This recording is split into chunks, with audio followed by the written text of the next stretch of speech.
Welcome everyone to my presentation on EyeWitness Testimony. It's great to have you here.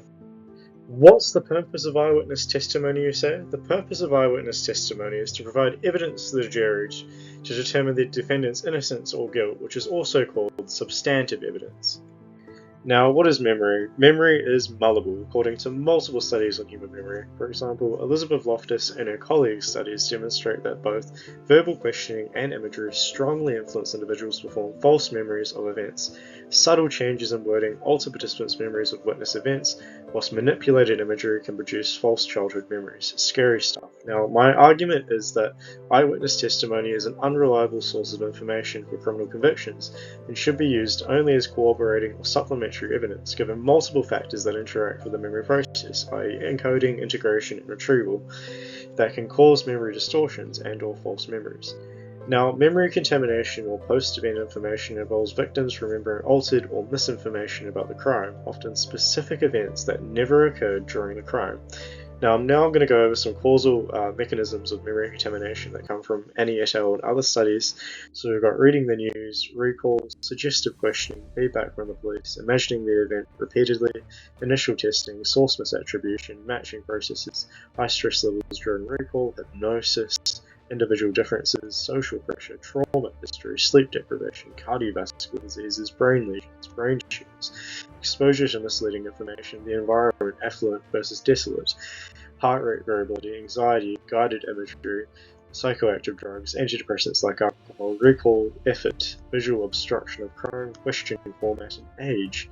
Now, when we talk about memory, I'm really talking about episodic memory, so memory for past events and not memory for facts, which is semantic memory. And another important factor that factors into false memories or having false memories is the forgetting that goes on. So we've got true memories that start off being easily remembered and they decay over time, and then we've got false memories that occur and increase simultaneously. Now, I'm going to go over the process of false conviction. So the witness rejects their initial memory of the event, then the witness states that they have made the mistake after being exposed to post-event information, which is usually not recorded in police reports data or court data because the trial occurs months or years after the crime actually occurred. Then they re-explain how the crime occurred and include the confidently told false memories, and depending on how convincing the witness is, the jury accepts their testimony as substantive evidence without considering whether the witness's memory is contaminated. Now I'm going to go over the forgetting and contamination definitions because they cross over a bit. So the weakening of true memories is a function of time as forgetting, and the strengthening of false memories over time is contamination. Just to give you an American example of false memories, so you might misremember that the planes flew into the Twin Towers first, and then last the planes flew into the Pentagon. And you got an Australian example where you got drop bears which don't exist, but I found in generated AI videos which we'll go over the effects of on false memories later on in the presentation. Now, another counter-argument to my main argument is that eyewitness testimony is reliable for criminal convictions under optimal conditions, so lab settings. So Annie and Wixon-Wells' main finding was that they found a high reliability of initial tests of eyewitness memory in laboratory and field studies. Now, the optimal conditions that they're talking about is using proper lineup procedures in a laboratory setting, which resulted in 95% correct identification of suspects. Now, my rebuttal to this is that, however, these accuracy estimates apply only to laboratory settings. And the 95% statistic is based on the belief that the participants and the lineup administrators believe that no post-event identification information was provided.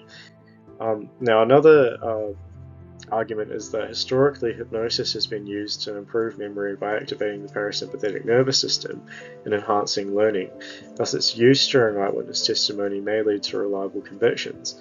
And Lindelov in 2017 conducted a study on 52 participants with brain injuries, and a hypnosis intervention given to them 1 hour a week actually improved their memory.